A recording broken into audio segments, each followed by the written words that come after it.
Proceso formativo. Ritmo subjetivo de asimilación de la propuesta formativa. Presentamos el proceso formativo bajo el modelo de internalización, que entiende la formación como proceso subjetivo de aceptación y transformación por los valores evangélicos.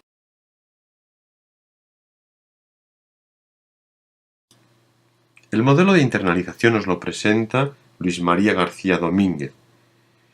Para un estudio más detallado, contamos con un artículo de este autor titulado La formación a la vida consagrada como proceso único, que fue publicado en la revista de vida religiosa Confer en el trimestre octubre a diciembre del 2015. La vida consagrada hace transitar a la persona por un camino contracultural, en cuanto que su horizonte de sentido, la plena configuración con Cristo y la unión a Él, dista y se contrapone al de nuestra sociedad. La persona dedicada a consagrar toda su persona a Dios y al reino, elemento central de la vida consagrada, descubre que ese horizonte de sentido es el que le unifica e integra sus dimensiones humanas y espirituales. Frente a los caminos propuestos por la sociedad, la Iglesia y nuestros institutos ofrecen la formación vocacional inicial y permanente, itinerarios y procesos formativos, cuyo fin es conducir a la persona en un proceso de internalización de los valores vocacionales.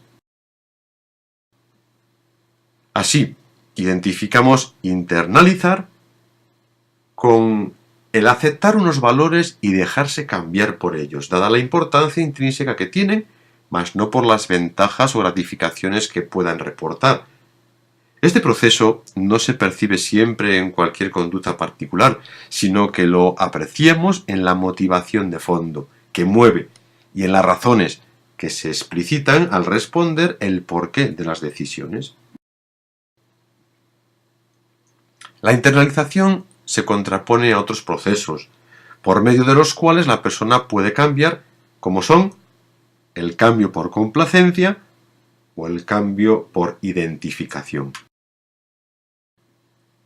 El cambio por complacencia remite al premio o castigo. Es sacar alguna posible ventaja o evitar alguna contradicción. La identificación, que remite al modelo, es tomar como referencia, queriendo asemejarse o apropiarse de algún rasgo. Así pues, el cambio por complacencia nos presenta un proceso de cambio que realiza la persona atendiendo a alguna de las posibles ventajas que puedan sacar o por evitar alguna contradicción, ya sea en el terreno material, afectivo, relacional, social. Forma personas extremadamente dóciles, dependientes de la fuente de gratificación, no configuradas con el Evangelio, ni dóciles a las mociones del espíritu. El cambio por identificación nos presenta un proceso de cambio que realiza la persona al identificarse y tomar como referente o modelo a personas o instituciones, queriendo asemejarse a ellas o apropiarse de alguno de sus rasgos. Este es un proceso natural y positivo en el desarrollo de la personalidad. Sin embargo, para el cambio formativo se presenta como un proceso ambivalente. La persona se puede identificar con buenas cualidades humanas, que no son propiamente valores vocacionales, lo que puede conducir a un proceso de identificación que no llega a internalización. Ahora bien, la identificación que conlleva el descubrir en el modelo una realización de los valores vocacionales, tomándolos como referencia personal, sí llega a internalización. Este proceso permite que la buena formación se realice por contagio, de forma muy válida, pues los ejemplos de vida motivan más que las teorías. Detallemos más el modelo de internalización que nos presenta Luis María García.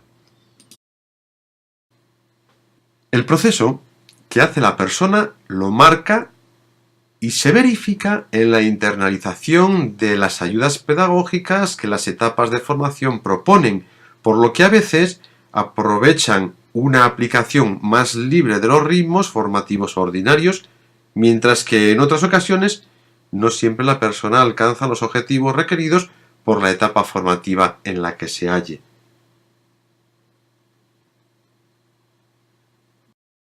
Para facilitar un proceso personal de asimilación, las etapas de un itinerario formativo han de estar adecuadamente ensambladas entre ellas y requerirá que sean aplicadas de modo personalizado.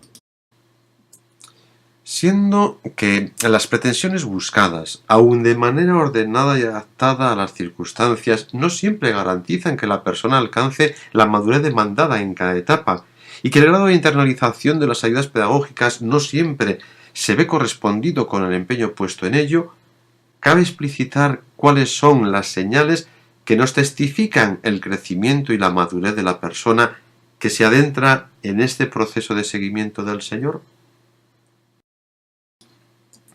¿A qué claves y con qué condiciones debemos contar para evaluar la asimilación que la persona hace de esta vocación? Apuntamos 5 signos de integración de los elementos formativos objetivos y un logrado crecimiento espiritual. Primero, la responsabilidad en la formación. Esta recae primero y fundamentalmente sobre la persona en formación. Atendiendo a las orientaciones formativas dadas por la Iglesia, se sostiene que el llamado está pues continuamente invitado a dar una respuesta atenta, nueva y responsable. De modo que si el sujeto no está motivado para recorrer un largo camino y se resiste a operar algún cambio en su persona, fácilmente observaremos que todos los esfuerzos venidos desde fuera serán poco eficaces y apenas perdurarán. Siendo ese un signo negativo de proceso, lo que refrenda a un mejor proceso formativo es el protagonismo y la responsabilidad de la persona en la motivación y el esfuerzo para cambiar, lo que nos lleva a percibir si desea de ejercitarse en el derecho a ser escuchado y comprendido en su personalidad personal, sus mociones espirituales y su comprensión de la propia vocación.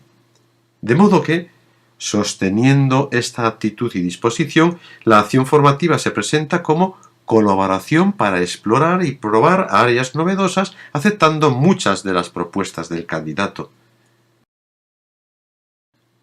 Segundo, el discernimiento de la experiencia de Dios.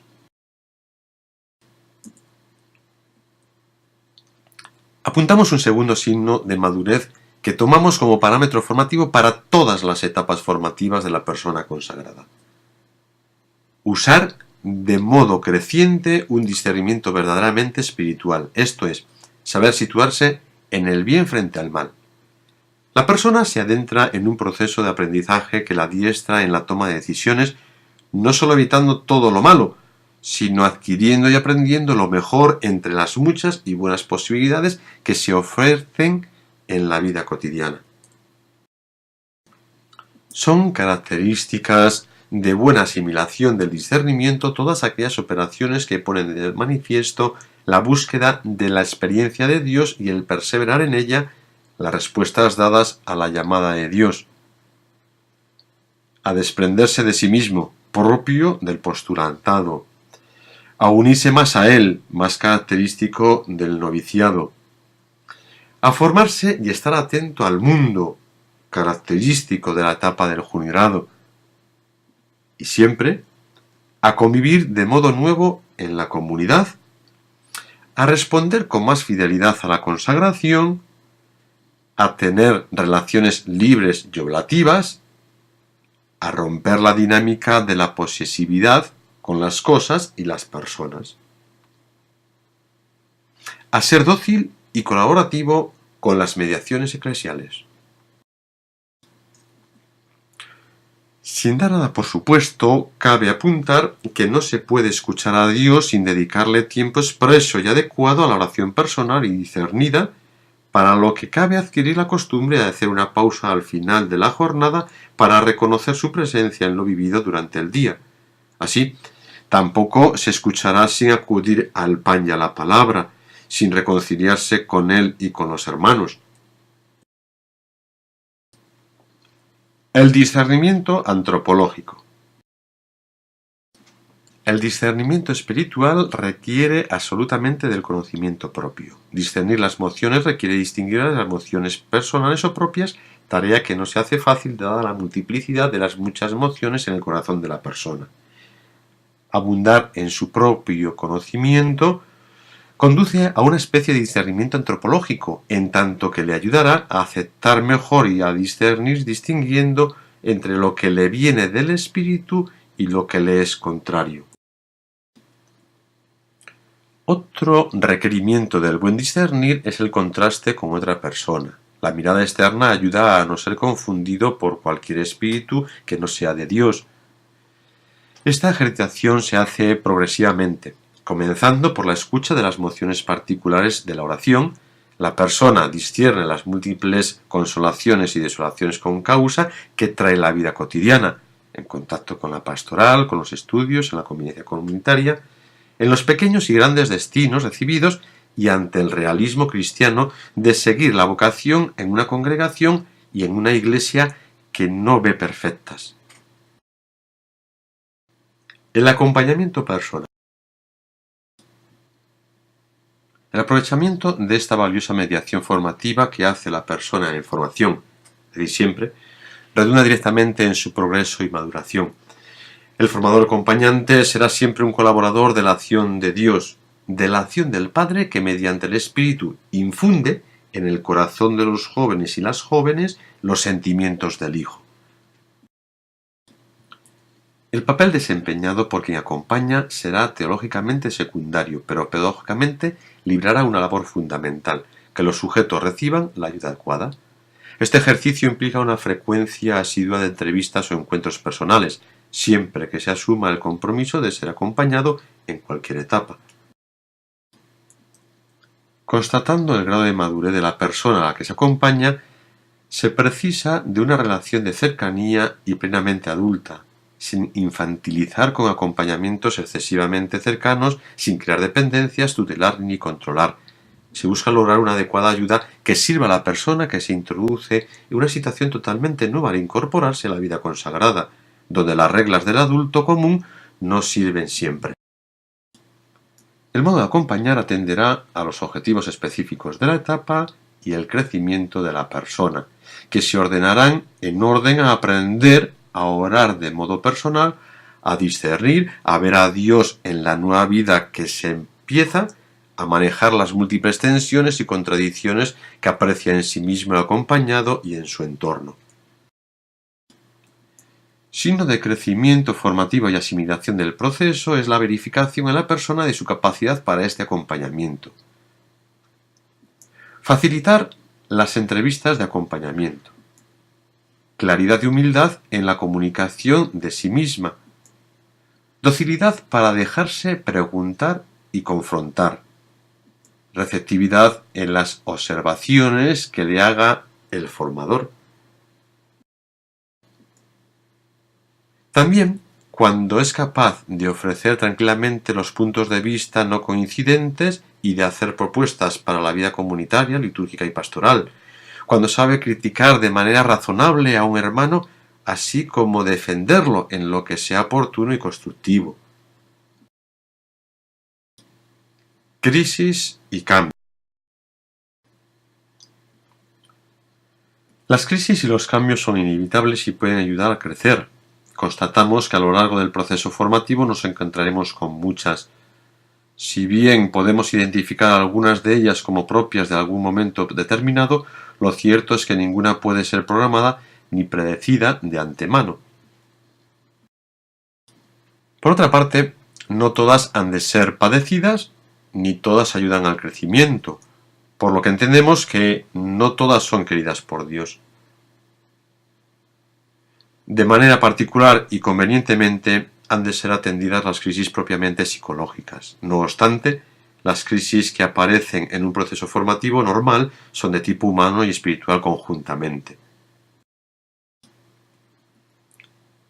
El estilo al abordarlas indicará una mayor o menor capacidad de crecimiento en la persona, conocimiento propio, transparencia, dejarse ayudar, ir a lo esencial. Junto a ello, un buen manejo de la situación cambiante estará facilitado por el encuentro con Cristo. En estas situaciones, el formador acompañante acertará mejor si ayuda a la persona a volver a lo esencial, dejando de lado detalles menores. Haciendo repaso de las etapas iniciales, podemos identificar las siguientes situaciones de cambio que pueden conllevar crisis alguna. Al inicio, saber si hay o no llamada de Dios. Después de la primera profesión, el discernimiento de la llamada de Dios continúa siendo esencial, pero yendo al núcleo del propio autoengaño, la afección desordenada. La cosa buena que a la persona le parece irrenunciable, pero que secretamente le reporta notable gratificación indirecta.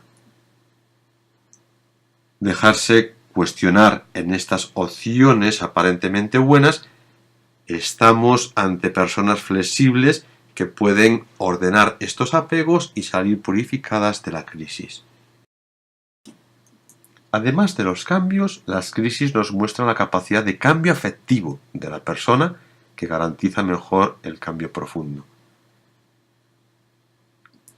Arranca en la comprensión afectiva. Se muestra en la bajada o caída de alguna defensa, lo cual facilita la humildad verdadera. Implica la acogida afectiva del otro, la capacidad de fiarse y la comprensión teologal de la palabra del otro como verdadera mediación cristiana. Deja el corazón más sensible y permite captar las cosas desde el corazón. Cambia la mirada del sujeto hacia el mundo, la comunidad, la congregación y la iglesia. La persona es más empática, más sensible y más cercana al otro. No se manifiesta en una mayor efusividad en gestos o palabras. Puede manifestarse en una vivencia más gozosa de su vida consagrada, pues incorpora más afectivamente la vivencia de los valores vocacionales.